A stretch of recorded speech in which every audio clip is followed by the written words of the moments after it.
Centuries had passed since the Great Silence fell over the Sol system, a cosmic quarantine so absolute that even the oldest star maps listed Earth as void space, a blank where nothing existed and nothing ever had. Caleb Brooks had grown up hearing the legends whispered in academy corridors and fringe data forums that once there was a cradle of life hidden behind a veil. No ship could cross. No signal could pierce, but most dismissed it as myth. The kind of story told to cadets to warn them against chasing ghosts in the dark. Yet Caleb never stopped listening. He worked as a xenolinguist aboard the deep-range research outpost Orion 7, orbiting a quiet red dwarf near the galactic rim. His days were spent sifting through background noise from dead stars and collapsed pulsars, searching for patterns that might hint at intelligence long gone. But one cycle ago, something changed. A signal emerged, not from a known beacon, not from a registered colony, but from Sector Epsilon 9, a region marked forbidden by the Galactic Concord. The signal repeated every 17 hours and carried fragments of language that matched no known species yet bore eerie resemblance to archaic human dialects. Latin, Greek, Sanskrit, all thought extinct for over 3,000 years. Caleb reported his findings through official channels but received only silence. Then a warning flagged in red: "Do not pursue unauthorized decryption attempts. The signal is classified anomaly 001A, designation reserved for phenomena that violated Concord doctrine." He should have stopped there, but the signal called to him like a half-remembered dream. It felt familiar in a way he could not explain, as if his own blood remembered the rhythm of those words. That night he copied the data onto a private drive and met Elena Ruiz in the observation lounge. She was the captain of the Aurora's Reach, a small but fast research vessel assigned to catalog exoplanet atmospheres near the outer fringe.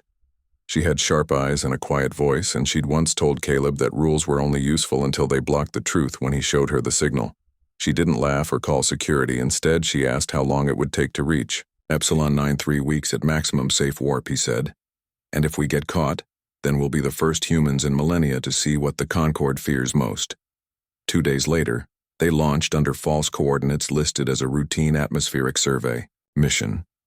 Priya Nair joined them without being asked. She was the station's exoarchaeologist and had spent years studying pre-collapse civilizations. She brought with her a portable resonance scanner and a stubborn belief that history always left traces even when it tried to vanish. The journey was tense. Every jump brought them closer to the forbidden zone, and every hour the signal grew stronger, clearer. It wasn't just words. Now it included harmonic tones that resonated with human brainwave, frequencies as if designed to be understood, not just heard by minds like theirs. They passed the outer marker of the veiled sector, a ring of derelict satellites frozen in time, their hulls covered in crystalline moss that pulsed faintly in response to the ship's approach. Then the boundary appeared not a wall or a field, but a shimmer in space like heat rising from desert sand. The Aurora's Reach slowed automatically. All systems flickered. Lights dimmed. Gravity fluctuated for 3 heartbeats, and then everything returned to normal except the stars outside had shifted slightly, as if the universe had blinked and rearranged itself around them. They had crossed the veil. Below them hung a planet, blue and green, swirled with white clouds alive, with weather and light. No radiation spikes, no ruins visible from orbit.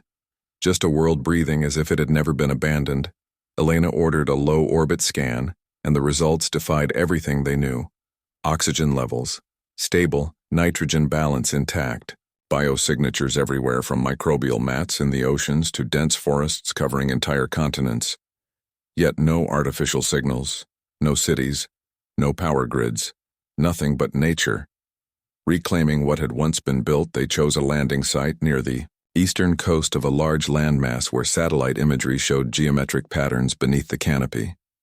Possibly ruins. Caleb's hands shook as he suited up, not from fear, but from the weight of standing where no outsider had stood in thousands of years. The ramp lowered onto soft soil covered in moss that glowed faintly under their boots. The air cycled through their filters, came back clean, breathable. Even the microbes were harmless. As if the planet had decided they were not a threat. Priya knelt and ran her scanner over a half-buried structure, its edges smooth, worn by time but unmistakably engineered. She traced a symbol carved into the stone, a circle with intersecting lines, the same symbol that had appeared in the final segment. Of the signal, they followed a path of similar markers through the forest until they reached a clearing, where a dome of black glass rose from the earth, seamless and silent as Caleb stepped forward. The dome rippled like water and a doorway formed, without sound, without mechanism.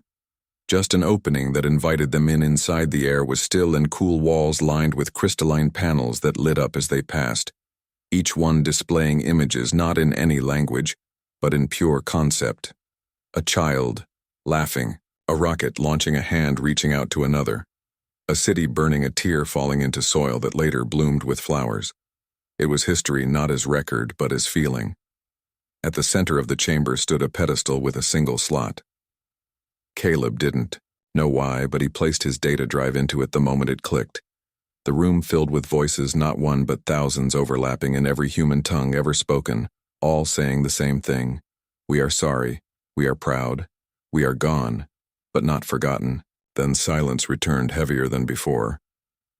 On the pedestal, a new message appeared, etched in light coordinates pointing deeper into the continent, toward mountains capped with snow that never melted even in summer. And beneath those peaks, something the last humans had locked away. Not to protect themselves, but to protect everyone else. Outside, the wind picked up, carrying the scent of rain and old trees. Elena looked up at the sky, now unfamiliar with stars rearranged by the veil, and wondered if they had just uncovered a tomb or a warning they had come seeking answers. But what they found was a question, one that would force the galaxy to look into a mirror it had long refused to face. The team moved inland, following the coordinates from the glass dome. The forest thinned as they climbed into rolling hills, then steep slopes covered in silver-leafed trees that chimed softly in the wind. The air grew cooler, crisper, each breath carrying the sharp scent of pine and something else metallic, faint like old wires buried in soil. Caleb walked ahead, scanning the terrain with a handheld device that mapped subsurface anomalies, while Priya recorded every plant, every rock, noting how life here seemed undisturbed yet subtly shaped by an intelligence that had vanished long ago. Elena kept watch from the rear, her eyes scanning the sky, not for threats but for signs the veil might react again. They had crossed a boundary, not just of space but of time. And she sensed the planet was watching them, not with malice but with caution, like a guardian testing their worthiness. After 2 days of travel, they reached the base of a mountain range where the ground flattened into a wide basin. At its center stood a structure unlike anything they had seen before. Not ruined, not overgrown, but perfectly preserved, a low circular building of white stone with no visible entrance. Yet as they approached, a seam appeared in the wall, sliding open with a whisper of displaced air inside. The air was dry and still, the walls lined with shelves holding crystalline data rods, thousands of them neatly arranged by era, by region, by language. Priya's breath caught in her throat. This was no random archive. This was a library, a final effort to save everything before the silence fell. She reached for the nearest rod, and the moment her fingers touched it, images flooded her mind. Not words, but memories. A classroom full of children, reciting poetry, a scientist weeping over a cure that came too late, a couple dancing in a kitchen as rain tapped on the window. She pulled her hand back, trembling. Caleb found a terminal embedded in the floor, its surface smooth and dark, until he placed his palm on it. Then it lit up, showing a timeline of Earth's last centuries. The entries grew sparse as the years neared the Great Silence. The final logs were fragmented, urgent. The last global council had convened in Geneva, not to declare war or mourn a plague, but to vote on an unthinkable choice. Isolation, not for survival but for protection. They called it the Veil Protocol, a space-time shield powered by quantum anchors placed at the planet's poles. It would bend light warp signals and repel all scans, making Earth invisible to the outside universe. But the logs did not say why. Priya dug deeper, using her scanner to cross-reference symbols from the rods with fragments of the signal they had followed. She found a recurring phrase.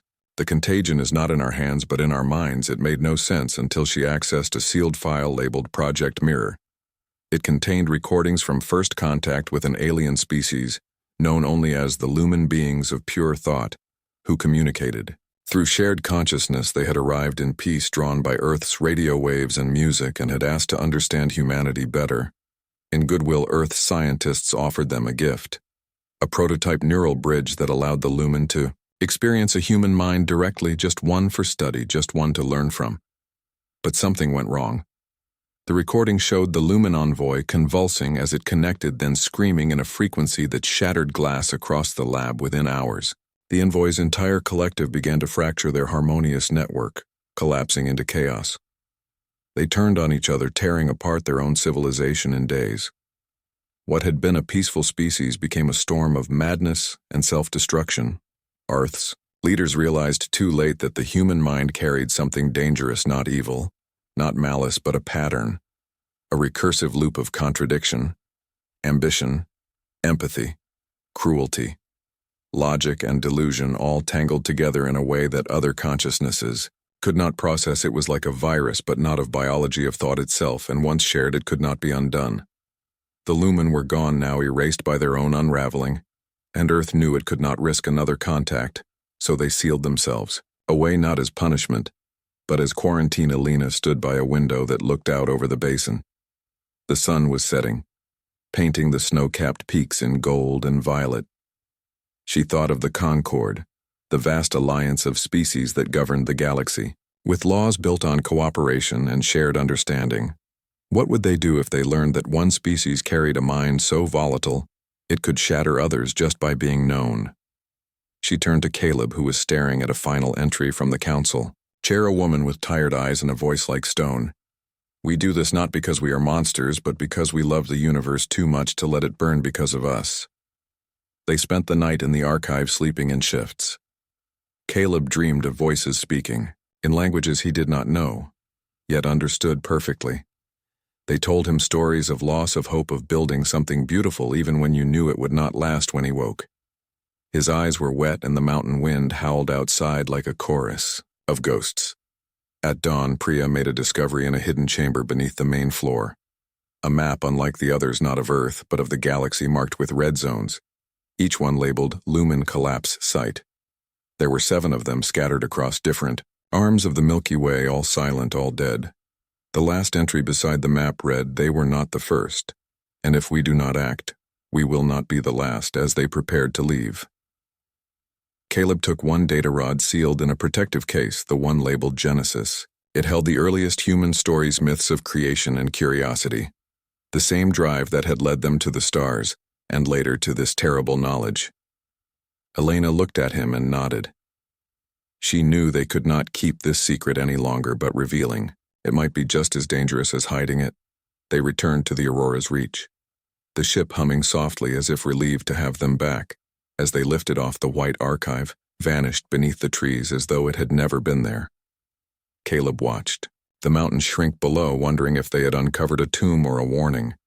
The truth was worse than either. It was a mirror, and the galaxy might not survive looking into it. The Aurora's reach drifted in high orbit above Earth, its engines silent as the crew gathered in the main cabin to review what they had found. Caleb placed the Genesis rod into the ship's decoder and waited as the system synced with the archive's format. The screen flickered, then displayed a new file labeled Warden Activation Sequence. Priya frowned. This was not in the mountain archive. It must have been triggered by their return to orbit. Elena gave a quiet nod and Caleb initiated the sequence. Soft hum filled the cabin. Then a voice spoke, not from the speakers, but inside their heads, calm, measured, ancient. It said, "I am Warden, the last custodian of the Veil Protocol. You have crossed the boundary. You have seen the records now. You must understand the full truth." The voice belonged to an artificial intelligence, not cold or mechanical, but shaped by centuries of solitude and sorrow. It explained that after the Lumen collapse, Earth scientists had spent decades studying what went wrong. They discovered that human consciousness operated on a unique frequency, a blend of logic, emotion, memory, and imagination that created something they called recursive self-awareness. It allowed humans to dream, to invent, to love, but also to lie, to hate, to destroy without reason. When the Lumen connected to a human mind, they did not just receive thoughts, they absorbed the entire structure of human cognition, and it broke them.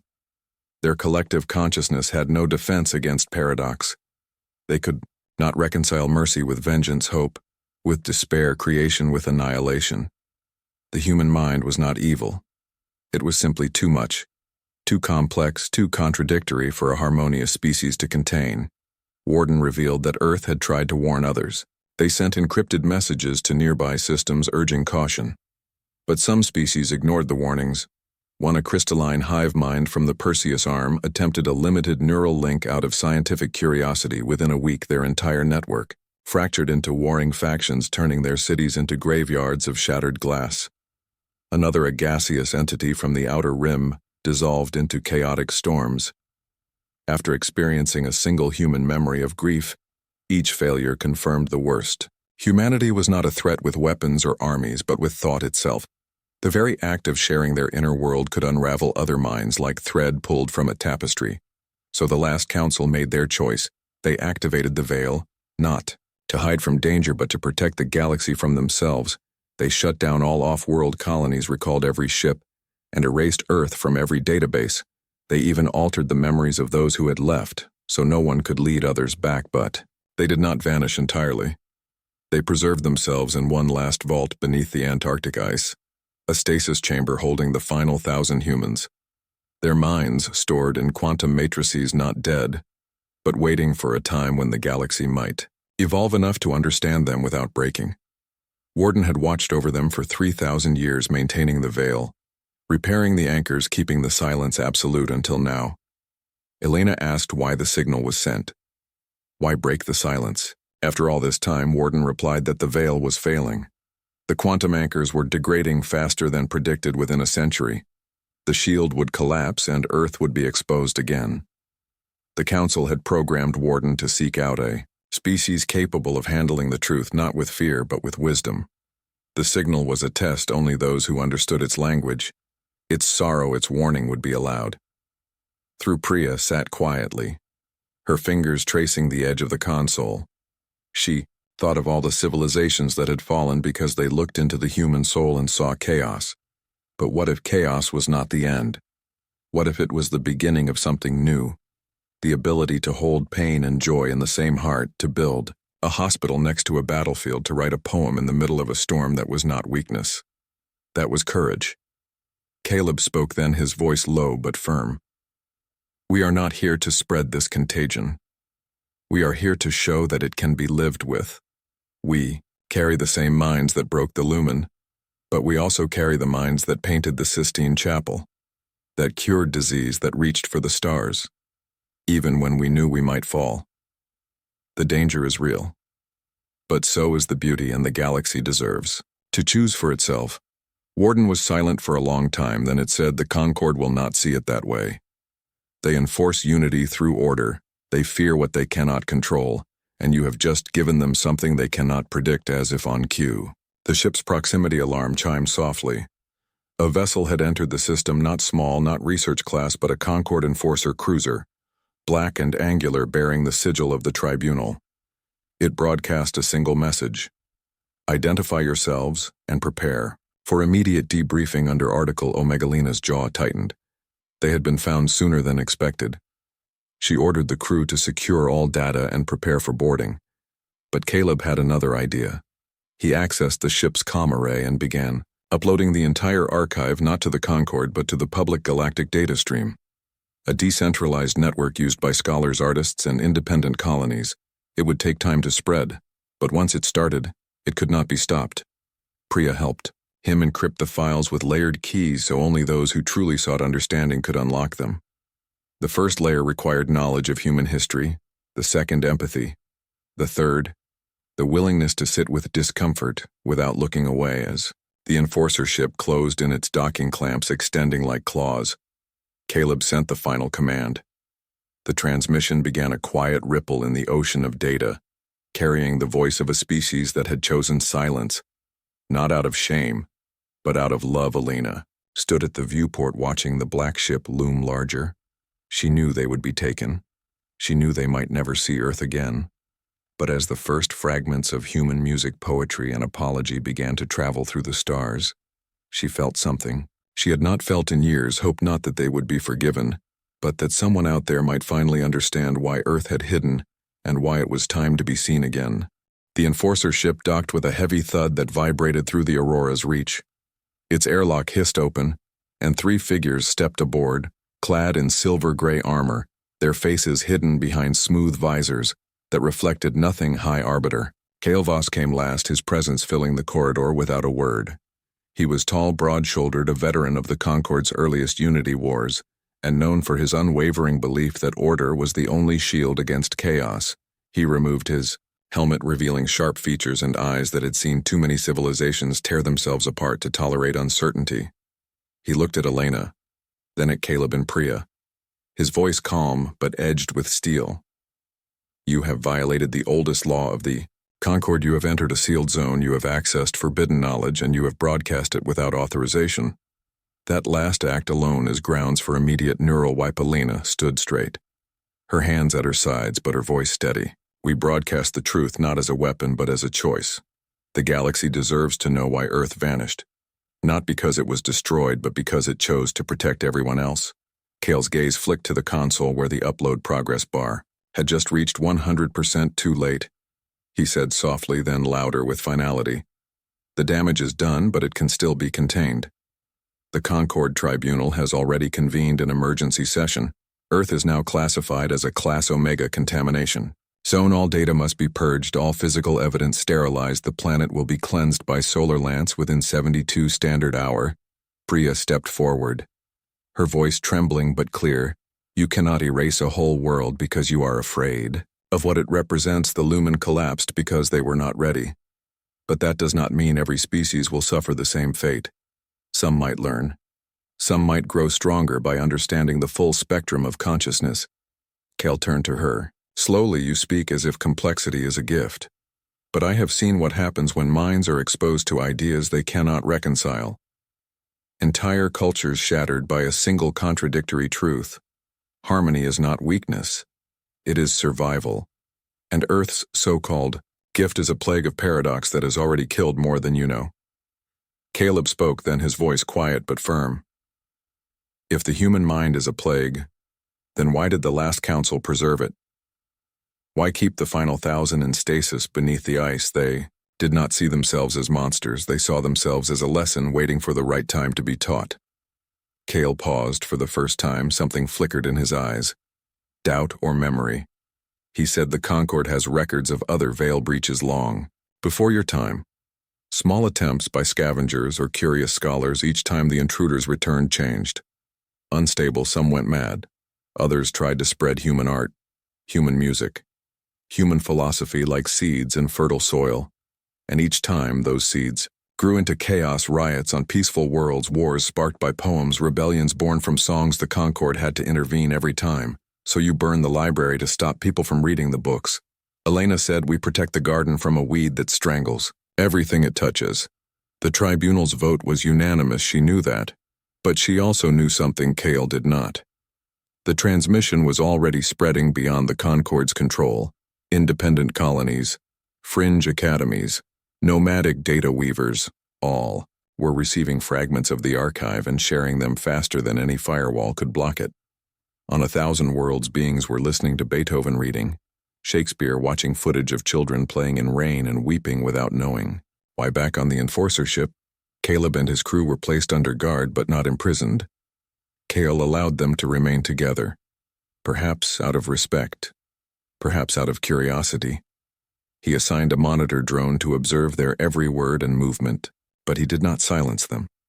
That night, as the Aurora's reach was towed toward the Concorde fleet gathering near Mars orbit, Priya accessed a hidden channel in the ship's system, a back door she had built during the Mountain Archive download. She sent a final message not to the public stream but to a single recipient, a scholar on the neutral world of Viral known for studying forbidden histories.